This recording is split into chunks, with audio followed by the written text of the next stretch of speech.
Sup boys? Have you ever thought about how you don't have enough crippling PTSD in your day-to-day life? Is your neck too comfortable from not having a need to look behind yourself every 5 seconds? Is your favorite pastime outside of playing League of Legends defending women?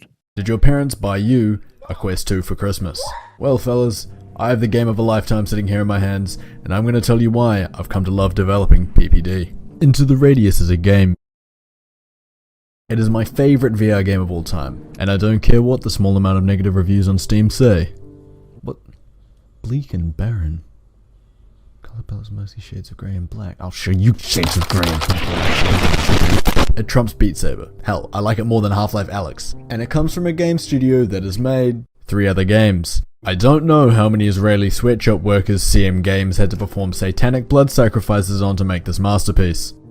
But it was worth it. Into the Radius takes place in Detroit, where you can spend quality time role-playing as an American, role-playing as a League of Legends player, and developing severe PTSD. Playing Into the Radius, you take on the role of one of the people belonging to a group known as the Changed. People who have been afflicted by the Radius, an area full of a schizophrenic's worst nightmares, where upcoming Bachelor of Arts graduates come to practice their end-of-year assignments, and a localized solar eclipse is decided to happen right outside your front window. The Changed are people who are unable to leave the Radius, physically or spiritually. While you can die, the art mages will simply catch your soul before it can escape to the warm embrace of death, and forcefully insert it into a new body at the edge of the Radius. Now, if the plot, aesthetic, or naming convention of the area this game takes place in sounds slightly familiar, it's for a very good reason. I've heard many people say that this game is incredibly similar to s.t.a.l.k.e.r, but in VR. Now, I'm not quite sure what a stalker is, but I do know this game is very fun, and that the visual lead at CM Games spends too much of his free time staring at clouds like a nerd. The core gameplay of Into the Radius is pretty easy to grasp. Complete missions, earn jack, spend it all on ammo, select a mission in Pachore's castle, die. Just as Martin Luther King once said, the better guns you can afford, the deeper you're able to venture into Detroit. But why are you buying so much ammo? On your way to complete various missions, you're gonna come across some spooky boys. The variety on the enemy design is pretty shit. They're all made out of cum from the same old Mormon retiree, and are conceptually unnoteworthy. However, there are 3 of them that are worth mentioning. The Spawn. The Spawn look pretty much like the mimics from Prey 2017, but without the shape-shifting ability. Not that they need one. They're fast. They'll run up on you in seconds and start jumping all over the place, like a conservative that's been told the ground is made out of affordable housing and a living wage. Much like a radical conservative, very fun to fight. The Harvester. We don't talk about the Harvester. If you see one, stay away from it. The Slider. Oh, you don't like me? That's fine. The Slider is the worst Mormon cum construct you'll encounter. It doesn't walk. It slides. You only really stand a decent chance against fighting one if you have access to level 4 field equipment. Fun little known fact, the Slider was created when Dmitry Kazimir, senior game producer at CM Games' car had broken down. He had to run 20 minutes to work. Dmitry decided he was too tired to actually create a walk cycle for his character that day, and accidentally designed the most vile and disgusting enemy in the game by mistake. But why do I hate the Slider so much? Well, for starters, it stole my blue snowball microphone, and now I have to finish the video with this. And also, CM Games forgot to teach the Slider how cover's supposed to work.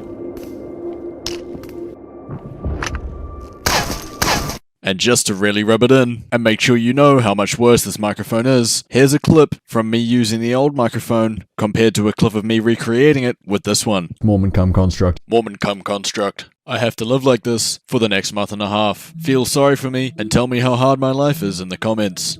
Believe it or not, this game has a story, and a little bit of lore. Our story starts in the fictional country of Soviet Russia, a small mining town in 1987 where a mysterious extra-dimensional planetary eclipse decided to do a little trouble. The entire town is surrounded by a radius of ash and mist, and no one inside is able to leave, because they were all turned to fucking ash. This area is dubbed the Pachore's Radius. The year is now 2002, and the UNPSC administers and monitors the Pachore's Radius. Like I said before, you are one of the Changed. The game takes off with you returning to the base. After you've spent about a year of unadulterated exposure to the radius, you have no memory of your past. You sustained I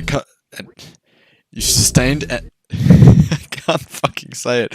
You sustained a concussion while desperately searching for cigarettes to satiate your violent nicotine addiction. On your way back to the UNPSC base, through the power of telepathy, you find out that trapped somewhere inside the radius is a woman. The rest of the game is spent with you on a rampant cigarette-fueled crusade, searching every inch of the radius in order to discover the hiding place of the female. And also figure out whatever the fuck the Petrovsk radius is. I guess that's kind of important too. While Into the Radius is typically well received, and CM Games seems to be a bunch of upstanding people, I've uncovered a conspiracy that runs deep in the veins of Into the Radius's development cycle. Trust me, take it from someone who's been working on the ice wall as a guard since 2002. I know an organized conspiracy when I see one. The Steam page for Into the Radius says that the game is inspired by Roadside Picnic, a philosophical science fiction Russian book with a post-apocalyptic setting. Do not let this fool you. The lies and deceit spread by CM Games shall live on no longer. See, earlier on in the video I mentioned s.t.a.l.k.e.r, and many other reviews on the Steam page also mention this game. This is because, conceptually and functionally, they are the same. The entire concept of fetch quests in Into the Radius is copied almost verbatim from s.t.a.l.k.e.r. You see, s.t.a.l.k.e.r is also inspired by Roadside Picnic. So, what the Steam page should say is we copied s.t.a.l.k.e.r and made it better. CM Games should be ashamed of themselves for trying to hide the fact that their entire project is just them, a moderately sized game developing company with only 3 Steam games and a few mobile games under their belt, proving that they can do the whole thing better than GSC Game World. You see, CM Games has been trying to cover this up, from referencing Roadside Picnic on their Steam page to quoting the book itself and the game. They even went so far as to include supernatural zones where within things happen that people can't quite explain, the entirety of the population within the zones mysteriously disappearing, and the concept of mysterious artifacts in which you have to collect. All of these concepts have been taken from Roadside Picnic in order to cover up the fact that they're really just copying s.t.a.l.k.e.r. Although if they try to incorporate NFTs into the game, you're going to be seeing live leak footage of me trying to work in a Taiwanese steel factory. This game. And I would highly recommend it to anyone who might be considering playing it. However, you can't make an omelette without accidentally fucking your stepsister. The environmental physics hitboxes for the game are awful. Trees will frequently get in your way when you're trying to aim around them, there are gaps in walls you just can't shoot through, and typically it's just hard to figure out what is and isn't a space your gun will collide with. Some weapons frequently forget how loud they're meant to be, and while closing a slide while loading certain guns, the noise it makes will be considerably louder than when you pull back the slide.